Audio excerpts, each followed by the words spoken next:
Salsabila Sajuani. Perkenalkan, nama saya Emil Firdaus. Perkenalkan, nama saya Albani Trisadi Wangga. Di sini kami dari kelompok 4 akan membuat video dokumentasi, yaitu membuat tugas besar OAD. Ya, langsung saja. See you, dadah. Yes, tadi gimana ya? Ada tugas besar OAD. Kira-kira kapan ya kita ngerjain? Terus apakah ada kenalan nggak? Perusahaan gitu lah. Kalau mau ngerjainnya mah bebas sih, mau kapan-kapan juga. Tapi ada. Ada sih kenalan mah. Kebetulan dia juga kerja di dunia IT. Perusahaannya juga perusahaan IT juga. Gimana kalau sih?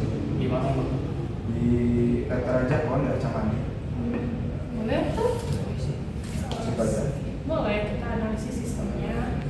Pas mungkin ya sama tugas kita yang menganalisis sistem dan itu juga kan perusahaan IT ya. Ya, benar. Apa kita langsung wawancara? Boleh. Kita mau nyari sumber dulu. Boleh. Boleh. Sumber tidak dan lain-lain. Boleh kita cari dulu sumber-sumber yang seperti itu, kemudian nanti kita wawancara. Boleh. Boleh. Sebelum kita wawancara nih, nyusun dulu pertanyaan-pertanyaan aja. Oh iya, boleh. Boleh. Boleh. Yuk.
sini saya akan menjelaskan mengenai bab 3 analisa dan perancangan sistem. Yang pertama ada analisis sistem yang sedang berjalan. Yang pertama, use case diagram. Use case diagram pada sistem presensi, di mana karyawan ketika melakukan presensi harus validasi lokasi terlebih dahulu. Setelah validasi lokasi, maka karyawan akan scan presensi. Nah, di sini juga karyawan dapat mengajukan izin tidak masuk atau pengajuan cuti. Setelah itu ada admin yang dapat mengelola presensi bulanan. Ketika admin mau mengelola presensi bulanan, maka harus validasi validasi presensi terlebih dahulu, valid atau tidak. Setelah itu admin juga harus melihat data presensi ketika ingin mengelola presensi bulanan. Di sini juga admin bisa mengedit presensi manual jika ada presensi yang tidak valid. Kemudian admin juga bisa merekap data presensi. Kemudian admin juga bisa menghapus data yang tidak valid. Di sini ada juga lihat rekap bulanan. Admin dapat melihat rekap bulanan dan manajer juga bisa melihat rekap bulanan. Ketika ingin melihat rekap bulanan, maka mengambil data dari database. Kemudian dapat menghitung total kehadiran juga. Di sini admin dan manajer bisa mengekspor data ke Excel. Kemudian admin dan manajer juga bisa mencetak rekap bulanan. Itu merupakan use case diagram sistem presensi. Ya, di sini ada use case diagram sistem order. Ketika customer ingin memesan, maka customer akan melihat informasi produk terlebih dahulu. Nah, di sini customer melihat daftar layanan dan customer melihat kontak admin. Setelah itu, customer akan melakukan pesanan, maka customer akan menghubungi admin dan admin akan meresponnya. Kemudian customer akan menjelaskan pesanan kepada admin. Setelah itu akan adanya kelola pesanan. Admin akan mengirim surat penawaran kepada customer. Setelah itu customer juga akan menerima surat penawaran harga. Jika customer menyetujui konfirmasi pesanan, maka admin akan mencatat pesanan. Nah, di sini ketua divisi juga akan melihat pesanan tersebut. Setelah itu adanya penanganan pesanan. Ketika pesanan sudah dicatat, maka ketua divisi akan menanganinya, yaitu menuju lokasi konsumen atau survei terlebih dahulu. Harusnya menerima surat dari admin dulu. Setelah itu menuju lokasi konsumen atau survei. Kemudian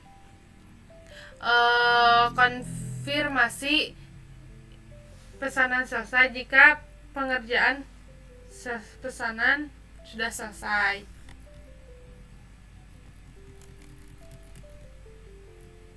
Selanjutnya yaitu use case diagram sistem IoT. Nah, di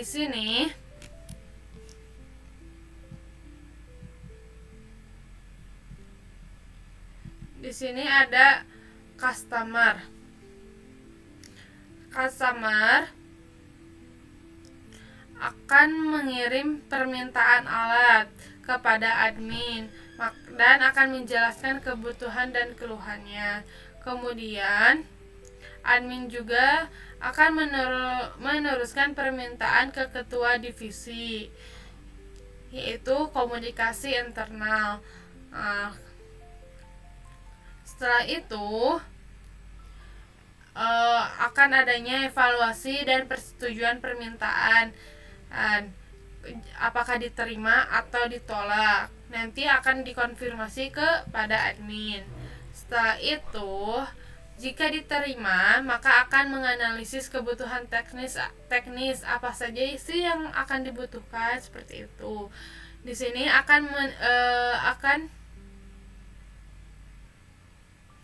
ketua divisi akan mengirim pesanan atau project kepada tim IT. Setelah itu, tim IT akan membaca masalah teknisnya apa saja, dan setelah membaca, maka tim IT akan memuat desain awal. Setelah itu akan pembuatan prototipe yang dilakukan oleh tim IT. Ketika pembuatan prototipe, maka harus ada uji coba alat terlebih dahulu. Jika sudah uji coba, maka bisa juga penambahan fitur. Tim IT akan menyusun estimasi RAB, yaitu daftar komponen. Harus menyusun daftar komponen apa saja yang digunakan, dan tim IT juga akan mengkalkulasikan harga. Setelah itu, tim IT akan persetujuan final dengan customer. Jika ada revisi, maka tim IT akan melakukan revisi. Dan setelah final, maka akan adanya integrasi sistem IoT ke platform yang dilakukan oleh developer web. Ketika integrasi sistem IoT ke platform, maka koneksi ke broker dan database. Oke, setelah itu ada use case diagram sistem solar. Nah, di sini use case diagram sistem solar, ketika customer mengirimkan permintaan solar panel, maka customer juga akan menjelaskan kebutuhan energi, lokasi, dan kendala teknis kepada admin. Setelah itu, admin akan meneruskan permintaan kepada divisi. Nah, ketika meneruskan permintaan ke kepala divisi, maka akan konfirmasi dari awal. Kemudian akan melakukan komunikasi internal antara admin dan kepala divisi. Kemudian adanya evaluasi dan persetujuan proyek. Apakah proyek tersebut diterima atau ditolak? Kemudian jika diterima, perancangan sistem solar panel, yaitu membuat desain teknis. Kemudian simulasi kebutuhan daya yang dilakukan oleh kepala divisi dan tim engineering.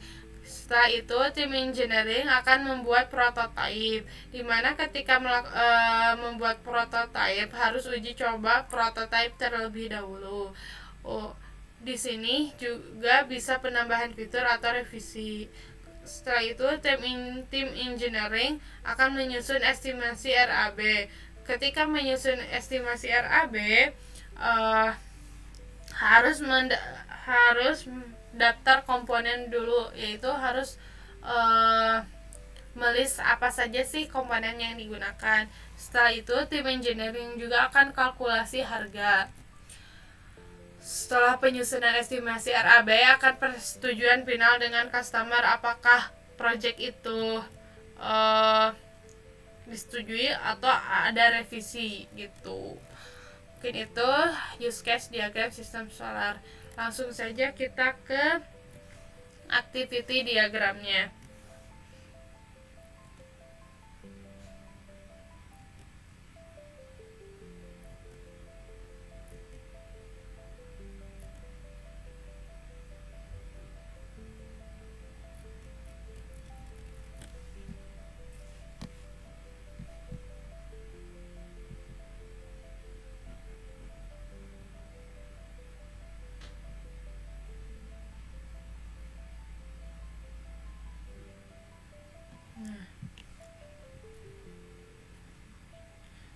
ini adalah activity diagram untuk presensi.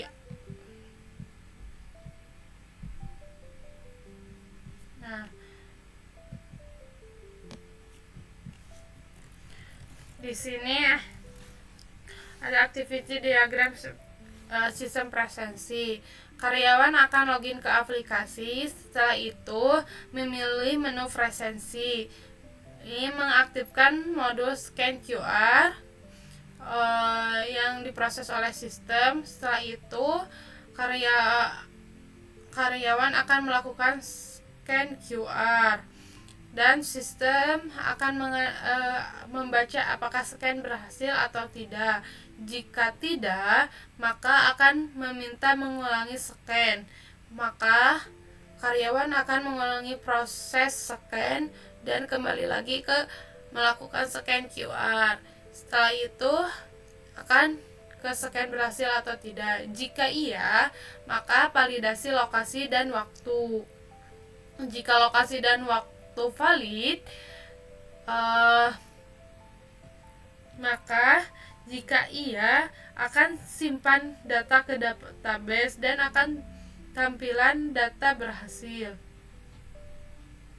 Jika tidak, maka akan menolak dan tampilkan alasan. Selanjutnya,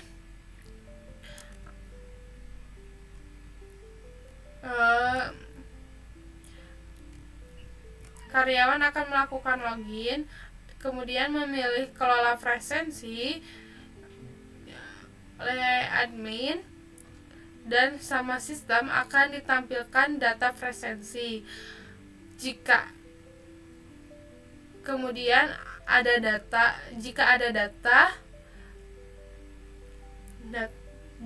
data iya, maka filter tanggal atau divisi. Kemudian pilih entry dan edit. Setelah itu validasi perubahan, update database dan rekam log. Maka itu proses selesai. Jika tampilan data presensi tidak, maka akan tampilan tidak ada presensi dan selesai. Akan ditampilkan oleh sistem. Kemudian ada activity diagram sistem presensi juga, di mana ketika admin mengakses rekap bulanan, maka sistem mengambil data dari database. Apakah data tersedia? Iya atau tidak? Jika tidak, maka tampilkan peringatan data kosong. Jika iya, maka hitung total kehadiran oleh sistem. Kemudian oleh manajer akan dilihat dan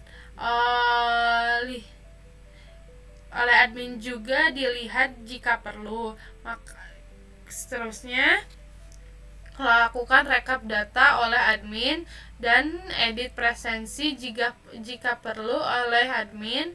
Setelah itu simpan rekap ke sistem oleh sistem. Setelah itu simpan rekap ke sistem, perlu diekspor atau print. Jika tidak, maka proses selesai. Jika iya, ekspor ke Excel atau print dan proses selesai. Selanjutnya ada order. Customer akan membuka website. Nah, oleh sistem, website bisa dibuka atau tidak. Jika tidak, tampilkan error, maka proses selesai. Jika iya, customer akan mengklik menu informasi. Setelah itu, sistem akan menampilkan data tersedia atau tidak. Jika tidak, tampilkan data tidak tersedia. Jika iya, tampilkan informasi produk dan kemudian tampilkan kontak admin. Setelah itu adanya lihat informasi layanan yang dilakukan oleh customer, putuskan untuk memesan. Jika memesan, maka akan menghubungi admin dan admin akan meresponnya. Jika tidak, jika admin tidak meresponnya, hubungi kembali atau tunggu.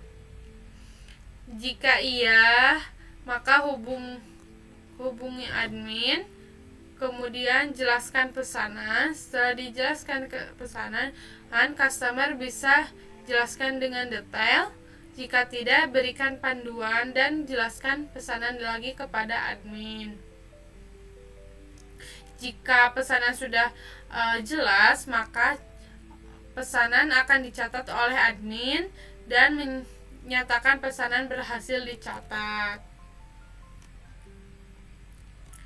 Setelah itu adanya terima detail pesanan oleh admin. Setelah diterima detail pesanan oleh admin, maka catatan pesanan ke sistem. Buat surat penawaran harga oleh admin dan dikirim surat penawaran harga ke customer. Jika customer menerima surat penawaran, iya atau tidak. Terima surat penawaran oleh customer. Jika setuju, apakah setuju harganya? Jika tidak, maka akan melakukan negosiasi dengan customer. Maka akan balik lagi setuju harganya atau tidak. Jika iya, maka konfirmasi persetujuan. Kemudian kirim PO. Jika PO-nya tidak, proses tidak dapat dilanjutkan. Jika iya, kirim PO tersebut, maka proses selesai. Selanjutnya, mengirim PO ke konstruktor atau ke kepala divisi oleh admin. Konstruktor akan menerima PO. Jika PO lengkap dan valid, apakah PO lengkap dan valid? Jika tidak, meminta revisi ke admin. Maka kirim PO ke admin akan mengirim PO lagi kepada kepala divisi atau konstruktor. Dan balik lagi, konstruktor akan menerima surat PO. Apakah PO lengkap dan valid? Jika iya, konstruktor akan menuju lokasi. Setelah itu, apakah lokasi ditemukan? Jika tidak, akan menghubungi konsumen dan konstruktor akan menuju lokasi lagi. Lokasi ditemukan, jika ditemukan, iya, kerjakan pesanan dan konfirmasi pesanan selesai. Itu merupakan order. Ini merupakan sistem activity diagram admin. Nah, customer akan membutuhkan alat IoT. Jika kemudian menghubungi admin, admin dapat dihubungi ya atau tidak. Jika tidak, menunggu atau menghubungi kembali. Maka customer akan menghubungi admin, apakah admin dapat dihubungi atau tidak. Jika iya, jika tidak bisa dihubungi, maka customer akan menjelaskan kebutuhan secara teknis. Setelah itu, admin akan mencatat dan merangkum kebutuhan. Apakah informasi lengkap atau tidak? Jika iya, akan meminta konfirmasi.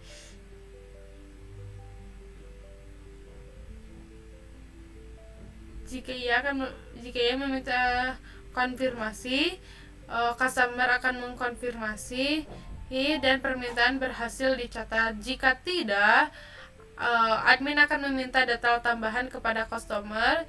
Customer akan memberikan informasi tambahan dan admin mencatat mencatat dan merangkum kebutuhan. Apakah informasi lengkap atau tidak? Jika iya, akan meminta konfirmasi dan mengkonfirmasi penjelasan oleh customer dan permintaan berhasil dicatat oleh admin. Kemudian ada admin akan menerima permintaan dari customer, kemudian akan memeriksa kelengkapan informasi, apakah informasi lengkap atau tidak. Jika tidak, akan meminta klasifikasi ke customer. Customer akan memberikan klasifikasi dan admin juga akan memeriksa kelengkapan informasi, apakah informasi itu lengkap atau tidak. Jika iya, lengkap, akan menyusun laporan atau catatan singkat, yaitu menyampaikan laporan ke ketua divisi. Apakah ketua divisi dapat dihubungi? Jika tidak, menjadwalkan ulang komunikasi. Menyampaikan laporan ke ketua divisi lagi. Apakah ketua divisi dapat dihubungi? Jika iya, kepala divisi menerima laporan dan mulai menunggu permintaan. Maka itu proses selesai. Di sini adanya menerima ketua divisi akan menerima permintaan dari admin, kemudian membaca laporan permintaan. Jika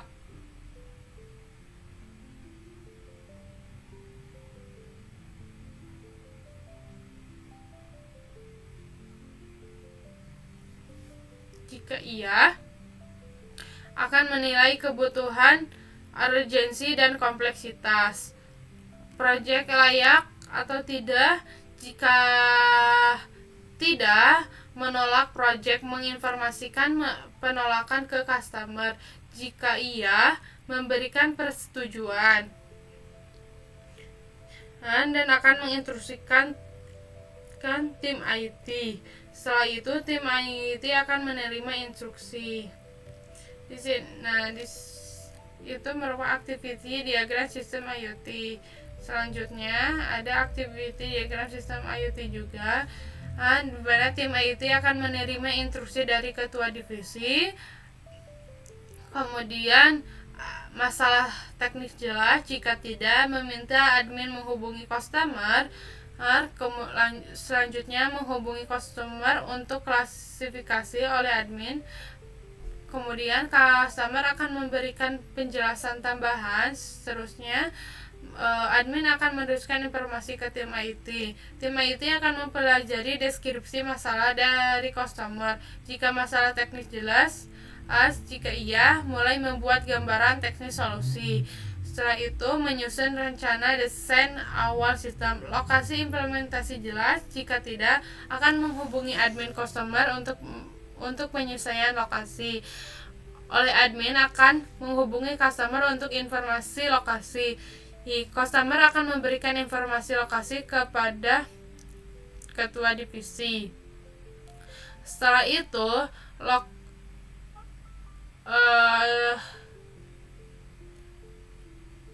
tim IT menyusun rencana desain awal sistem. Lokasi implementasi jelas. Jika iya, desain awal sistem selesai, maka proses selesai. Nah, ini merupakan activity sistem IoT. Menerima instruksi untuk membuat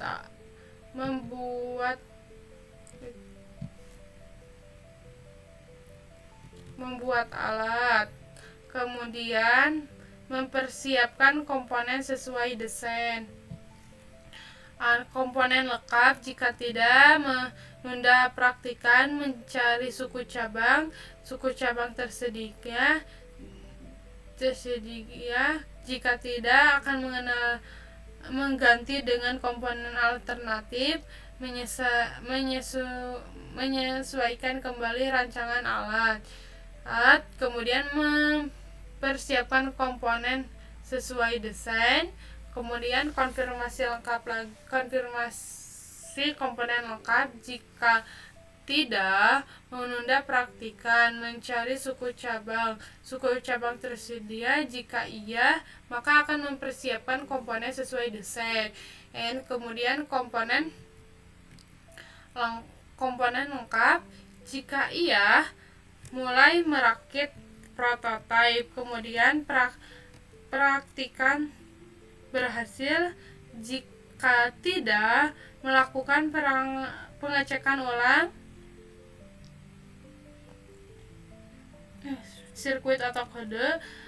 Kemudian kesalahan ditemukan. Jika iya, memperbaiki kesalahan, mulai merakit alat prototipe. Kemudian praktikan alat berhasil. Jika tidak lagi, melakukan pengecekan ulang. Kesalahan ditemukan. Jika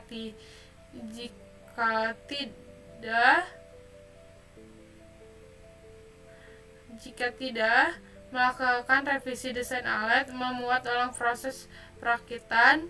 Kemudian mulai merakit awal prototipe kembali. Praktikan berhasil. Jika berhasil, melakukan pengujian fungsi dasar. Kemudian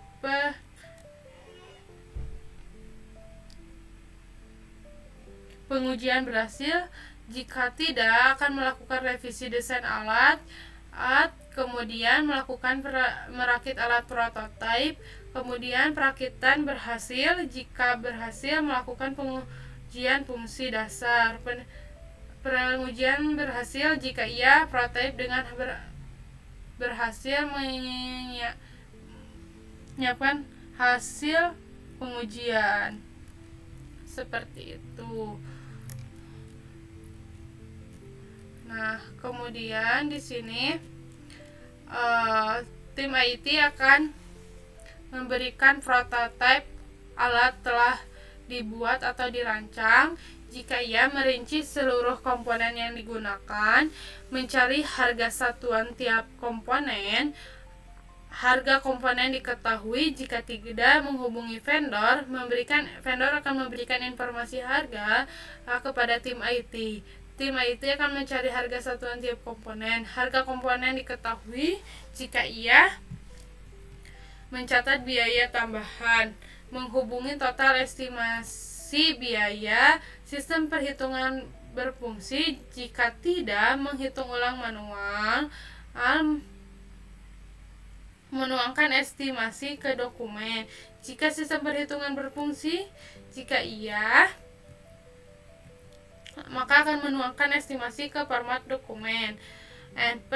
Estimasi biaya wajar. Jika tidak, akan meninjau kembali untuk efisiensi.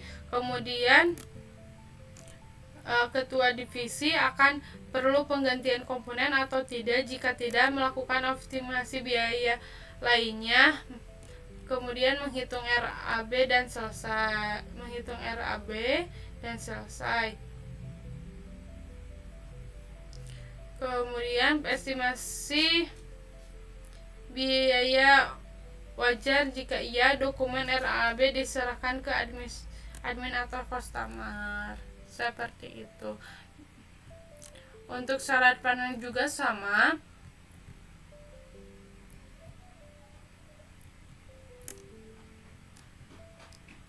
Seperti itu penjelasannya. Di sini saya akan menjelaskan rancangan pengembangan sistem. Pada bagian rancangan pengembangan sistem, kami merancang sistem baru sebagai solusi atas permasalahan yang dihadapi PT Rajakon Teknik. Sistem ini dirancang agar dapat mengintegrasikan proses presensi, penggajian, pemesanan produk, serta pengelolaan proyek menjadi satu alur yang lebih efisien, terstruktur, dan minim kesalahan. Tujuan dari rancangan ini adalah untuk memastikan seluruh proses yang sebelumnya dilakukan manual atau terpisah kini dapat berjalan otomatis, akurat, dan saling terhubung. Function requirement. Kebutuhan fungsional atau functional requirement merupakan fitur-fitur utama yang harus tersedia dalam sistem. Misalnya, seorang HRD atau manajer harus bisa memvalidasi data presensi karyawan, menghitung gaji secara otomatis, sekaligus memiliki opsi untuk melakukan revisi manual bila terdapat kesalahan. Kemudian seorang admin harus bisa membuat laporan gaji, mencetak slip gaji, dan memastikan data presensi tercatat dengan benar.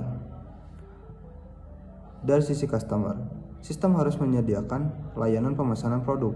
Customer dapat melihat katalog produk, melakukan pemesanan, hingga menerima surat penawaran. Bahkan, sistem juga harus mendukung proses negosiasi harga agar customer bisa mendapatkan harga terbaik. Selain itu, kebutuhan proyek seperti IoT atau solar panel, sistem memungkinkan ketua divisi mengevaluasi permintaan proyek, menyusun estimasi biaya atau RAB, membuat prototipe, hingga mengintegrasikan sistem ke tahap implementasi. Sedangkan tim eksekusi harus bisa memeriksa kesesuaian fitur, membuat prototipe, serta mengintegrasikan sistem agar proyek berjalan dengan baik. Dengan adanya kebutuhan fungsional ini, maka sistem benar-benar mampu mendukung seluruh aktivitas perusahaan, mulai dari administrasi internal hingga layanan ke customer. Selanjutnya, non-functional recruitment. Selain kebutuhan fungsional, sistem juga harus memenuhi kualitas pendukung yang disebut kebutuhan non-fungsional. Misalnya, dari sisi kinerja, sistem harus mampu melakukan perhitungan gaji atau data presensi dalam waktu kurang dari 3 detik. Dari sisi ketersediaan, sistem harus bisa diakses selama 24 jam penuh dengan tingkat uptime minimal 99,9%. Kemudian faktor keamanan juga sangat penting. Seluruh data presensi, gaji, hingga proyek harus terenkripsi, serta hanya bisa diakses oleh pihak yang berwenang dengan login khusus berbasis role atau peran. Dari sisi kemudahan pengguna, antarmuka sistem harus sederhana sehingga bisa dipahami oleh admin, teknisi, maupun customer. Selanjutnya dari aspek pemeliharaan.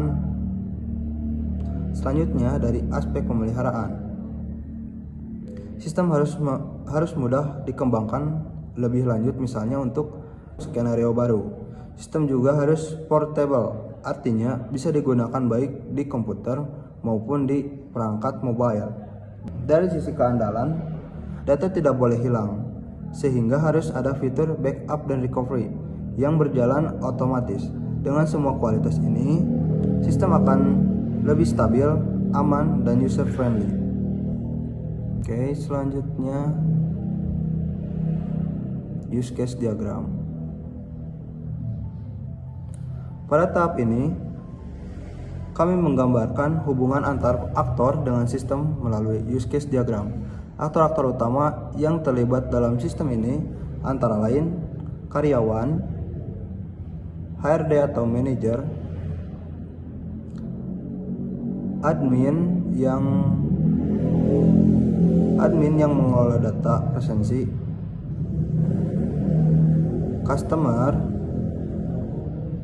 ketua divisi, dan tim eksekusi.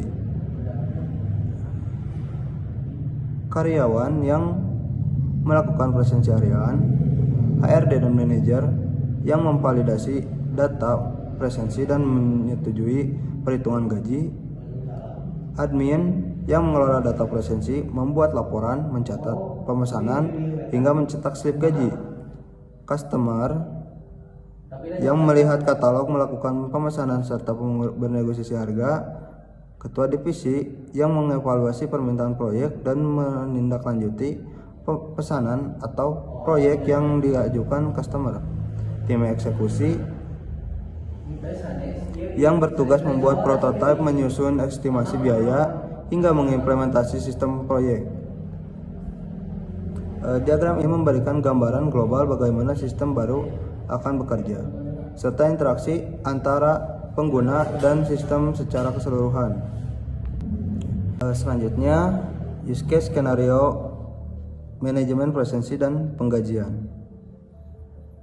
Sebagai contoh pada use case manajemen presensi dan penggajian, alurnya dimulai ketika karyawan melakukan presensi. Data presensi tersebut kemudian divalidasi oleh HRD dan sistem akan menghitung jumlah hari kerja karyawan. Setelah itu, sistem otomatis menghitung gaji berdasarkan data kehadiran dan HRD dapat menyetujui atau melakukan revisi manual bila diperlukan. Terakhir, admin akan mengenerate laporan serta mencetak slip gaji untuk diberikan kepada karyawan.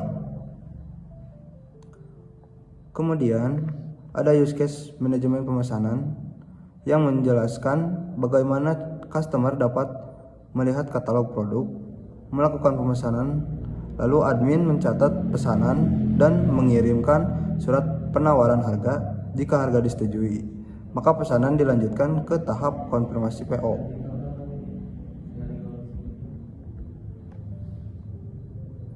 Selain itu, ada juga use case kelola proyek, di mana customer dapat mengajukan permintaan proyek, kemudian ketua divisi akan mengevaluasi. Tim eksekusi membuat prototipe serta estimasi biaya, hingga akhirnya sistem diintegrasikan dan diimplementasikan. Skenario ini dilengkapi dengan normal flow, alternative flow, serta exceptional flow agar setiap kondisi dalam skenario dapat diantisipasi. Di sistem dapat diantisipasi.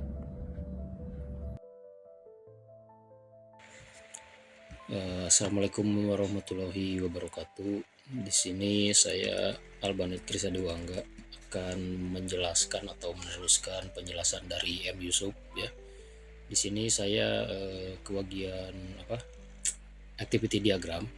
Activity diagram main case yang pertama itu yaitu manajemen presensi dan penggajian. Nah, di sini saya jelasin aja ya. Jadi pertama itu mulai dari karyawan. Karyawan akan melakukan presensi harian. Nah, singkatnya setelah melakukan presensi harian itu HRD atau manajer akan memvalidasi data presensi gitu. Terus data presensi lengkap. Kalau misalkan enggak, akan memberi peringatan kalau datanya enggak lengkap. Jadi balik lagi ke validasi data presensi. Tapi kalau misalkan lengkap, akan merekap total hari kerja. Nah, setelah itu akan menghitung gaji berdasarkan presensi dan juga ada masuk percakapan kedua. Jadi kalau misalkan perhitungan gajinya tidak sesuai itu akan melakukan revisi gaji lah gitu. Tapi kalau misalkan ya itu akan menyetujui hasil perhitungan gaji. Ini kalau mau yang enggak atau yang tidak juga, ini endingnya tetap sama sih, ke menyetujui hasil perhitungan gaji. Nah, setelah itu akan masuk ke admin akan generate laporan gaji. Nantinya akan masuk ke percobaan ketiga, yaitu laporan berhasil dibuat atau enggak gitu. Kalau misalkan enggak, akan menampilkan pesan error. Tapi kalau misalkan yang enggak, ini akan balik lagi ke generate laporan gaji. Tapi kalau misalkan laporan berhasil dibuat, nah nantinya akan lanjut ke mencetak slip gaji, dan disitu bakal end gitu. Itu main case yang pertama. Terus di sini kan ada main case-nya ada 3 ya. Nah, 3 main case itu kan ada include sama extend ya. Di sini saya buat activity diagram yang include-nya. Ini yang pertama, include yang pertama itu tentang validasi data karyawan. Terus yang kedua ini, Nah ini melakukan presensi. Yang kedua ini gambarnya. Terus yang ketiga itu lihat data presensi. Ini yang ketiga, ini melihat data presensi ini. Terus yang keempat itu rekap total hari kerja. Dan yang kelima itu menghitung gaji, dan include yang terakhir di main case pertama itu generate laporan. Ini si include include di main case pertama gitu. Terus lanjut ke main case kedua, yaitu menangani pesanan atau kayak melakukan pesanan atau taking order lah intinya gitu, kayak proses pesan gitulah, atau ya intinya itulah order lah intinya. Nah, ini pertama pasti mulai dari customer itu melihat katalog produk. Nah, setelah melihat katalog produk itu akan melakukan pemesanan. Nah, setelah melakukan pemesanan itu kan pasti masuk ke datanya, itu masuk ke admin kan. Admin akan mencatat pesanan, lalu admin akan mengecek apakah produk tersedia. Jika tidak tersedia akan mengarahkan ke produk alternatif, atau kayak si customer itu ditawarin lah kayak produk yang lain, katalog produk yang lain gitu. Nah, nanti balik lagi ke atas ini. Nah, tapi kalau misalkan produknya tersedia, nantinya si admin akan mengirimkan surat penawaran. Jadi kan dari si PT Rajakon ini kan kayak masih pakai surat itu ya, kayak surat penawarannya kayak bentuk kayak mungkin kayak kertas gitulah intinya, kayak si buat kayak harganya dealannya itu. Nah, masih pakai surat penawaran itu. Terus nantinya akan masuk ke percabangan kedua, harganya sesuai atau enggak. Kalau misalkan enggak, itu nantinya akan negosiasi harga, lalu akan kembali lagi ke kirim surat penawaran gitu. Jadi kayak negosiasi terus lah. Kalau misalkan harganya sesuai akan menunggu konfirmasi PO, lalu akan masuk ke percabangan lagi, PO-nya dikonfirmasi enggak. Kalau misalkan tidak, itu nantinya bakal langsung selesai gitu kalau misalkan membatalin pesanan. Tapi kalau misalkan PO-nya dikonfirmasi, akan konfirmasi PO si customernya itu, lalu masuk ke ketua divisi. Ketua divisi itu akan memproses pesanan dan akan tidak lanjut pengiriman, mungkin ini tindak lanjut pengiriman lah, ini tipe kayaknya ini yang bikin. Ya intinya gitu, itu buat main case yang order atau menangani pesanan. Terus di sini juga ada include-nya ya. Include-nya itu tapi nggak sebanyak yang presensi. Nah, ini yang pertama. Yang pertama itu tentang melihat produk atau katalog. Ini si activity diagramnya. Terus yang kedua itu ada melakukan pemesanan. Ini yang kedua. Terus ada yang ketiga. Yang ketiga itu kelola pesanan, mulainya dari admin kan, kelola pesanan. Terus yang keempat itu menangani pesanan. Ya sama sih, ini menangani pesanannya mulainya dari admin gitu. Terus ya udah sih, include-nya di main case kedua cuma 4 ya, nggak sebanyak yang presensi gitu. Terus ini masuk ke main case ketiga atau yang terakhir, yaitu kelola project. Nah, ini kayak alur yang kelola project. Pertama itu mulai dari customer itu kayak pengen mengirim kayak pengen minta pesanan projectnya gitulah. Nah, itu masuk ke admin. Nah, terus si adminnya itu akan mencatat kayak permintaannya. Admin akan menghubungi ketua divisi. Ketua divisi ini akan melakukan evaluasi permintaan project, kayak apakah kemauan customer yang berlebihan atau kurang gitulah. Nah, pesanannya ini disetujui enggak gitu. Kalau misalkan tidak, ini bawahnya harusnya tidak. Kalau misalkan tidak, akan menolak dengan alasan dan desain. Terus akan merevisi permintaan. Nah, merevisi permintaannya itu balik lagi ke atas, kayak evaluasi lagi gitu. Soalnya kan si adminnya kan udah nge-ACC ya, jadi ya mau gak mau ini harus revisi terus gitu. Terus kalau misalkan permintaannya disetujui, diain gitu. Nah, nantinya akan masuk ke tim eksekusi atau kayak bawahannya ketua divisi lah gitu. Nah, kalau misalkannya itu akan persetujuan estimasi RAB, terus pembuatan prototype. Nah, nantinya dicek nih ada percabangan fiturnya sesuai gak. Kalau misalkan tidak sesuai akan tambah fitur, terus buat prototype lagi. Tapi kalau misalkan sesuai akan integrasi langsung ke sistem gitu. Nah, si integrasi sistem ini akan ke ini lagi ke adminnya itu kayak membantu integrasi sistem. Nah, lanjut ke tim eksekusi lagi. Tim eksekusi itu akan implementasi sistem, lalu masuk ke percabangan implementasinya berhasil atau enggak. Kalau misalkan enggak, itu akan debugging. Lalu kalau misalkan ya itu ya udah end gitu, ini selesai gitu, sistemnya kan udah sesuai. Terus di sini juga ada include-nya, include activity diagram include-nya. Yang pertama itu tentang mengirim permintaan project. Terus yang kedua, nah ini yang kedua itu evaluasi dan persetujuan permintaan. Terus yang ketiga itu pembuatan prototype. Terus yang keempat itu penyusunan RAB atau estimasi biaya. Lalu yang kelima,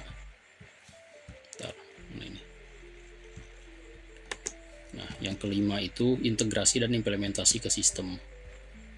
Nah, itu buat yang activity diagram sistem yang udah diperbaiki. Terus masuk ke subbab berikutnya, yaitu ke sequence diagram. Di sini karena main case-nya itu cuma ada 3, jadi sequence-nya di sini juga 3. Yang pertama itu sequence diagram manajemen presensi dan penggajian. Nah, untuk melakukan manajemen presensi pengajian itu ada beberapa step, bukan beberapa sih, banyak ya. Karyawan melakukan login, sistem itu akan menampilkan login sukses. Karyawan melakukan presensi, sistem akan memvalidasi lokasi waktu. Misalkan lokasi valid, simpan data presensi, lalu sistem akan memberi notifikasi presensi sukses ke karyawan. Nah, sistemnya juga akan membuat rekap bulanan. Sistem akan kayak request verifikasi kehadiran ke HRD manager. Terus HRD manager akan verifikasi kehadiran. Nah, sistem akan hitung gaji otomatis, lalu sistem akan request tambah bonus potongan ke admin. Bonus atau potongan ini harusnya pakai atau bonus atau potongan. Lalu admin menambahkan bonus atau potongan, dan juga si sistem ini akan cetak slip gaji. Nah, si slip gajinya ini dikirim ke karyawan via email. Sistem juga akan memberikan notifikasi slip ready ke admin. Ya, terus setelah itu akan menambahkan bonus atau potongan. Sistem balik lagi bentar. Notifikasi slip ready. Nah, udah akan ke admin. Terus kalau misalkan tadi kan ini yang lokasinya valid. Terus kalau misalkan lokasinya valid, kirim notifikasi tidak valid gitu. Kurang lebih ada dua alternatif gitu. Itu yang pertama. Terus yang kedua ini kan yang taking order atau ya order lah intinya. Yang order itu pertama jelas mulai dari customer, lihat produk katalog, tampilkan daftar produk, melakukan pesanan. Sistem akan memvalidasi pesanan. Jika pesanan valid, simpan data pesanan, lalu konfirmasi penerimaan. Terus sistem juga akan notifikasi pesanan baru. HRD manager akan mereview pesanan. Kalau misalkan pesanannya disetujui, HRD atau manajer konfirmasi pesanan, lalu sistem akan memberitahu ke customer, kirimkan konfirmasi approval. Ini approval ya, tipe. Terus sistem akan membuat invoice yang akan masuk ke admin. Admin akan menambahkan bonus potongan. Ini tipe deh kayaknya. Terus sistem akan kirim invoice via email dan akan melihat produk katalog lihat produk katalog sih. Ini tipe lagi. Terus sistem akan validasi pembayaran, dan nantinya jika pembayaran valid, notifikasi pembayaran diterima dan akan konfirmasi pembayaran sukses. Tapi jika pembayarannya tidak valid, notifikasi pembayaran gagal ditampilkan oleh sistem gitu. Terus misalkan pesanan ditolak, HRD atau manajer itu akan memberitahu akan menolak pesanan lah lewat sistem gitu. Nanti sistem itu akan memberitahu lewat karyawan kalau misalkan lokasi tidak valid. Kalau misalkan pembayarannya itu atau pesanannya itu ditolak gitu. Ini tipe lagi, ini salah ini. Terus kalau misalkan pesanannya tidak valid, ya pesanan ditolak juga, ini sama harusnya ini. Tapi harusnya bacaannya itu sistem memberitahu ke karyawan kalau pesanannya ditolak gitu. Ini tipe ini. Oke, next. Lalu yang terakhir atau yang ketiga itu tentang kelola project. kelola project itu yang pertama tim eksekusi akan melakukan login dulu ya, ini kayak karyawan biasanya lah, kayak login. Terus di sini bedanya si tim eksekusi lewat daftar project, sistem akan menampilkan data project, lalu tim eksekusi pilih project, sistem akan tampilkan detail project, dan tim eksekusi akan kirim permintaan project. Terus sistem akan notifikasi permintaan baru, HRD akan mereview permintaan masuk ke sistem. Kalau misalkan permintaan disetujui, si HRD atau manajer akan approve permintaan, lalu sistem akan menampilkan atau memberi notifikasi konfirmasi approval, lalu si tim eksekusi akan memulai pembuatan prototype.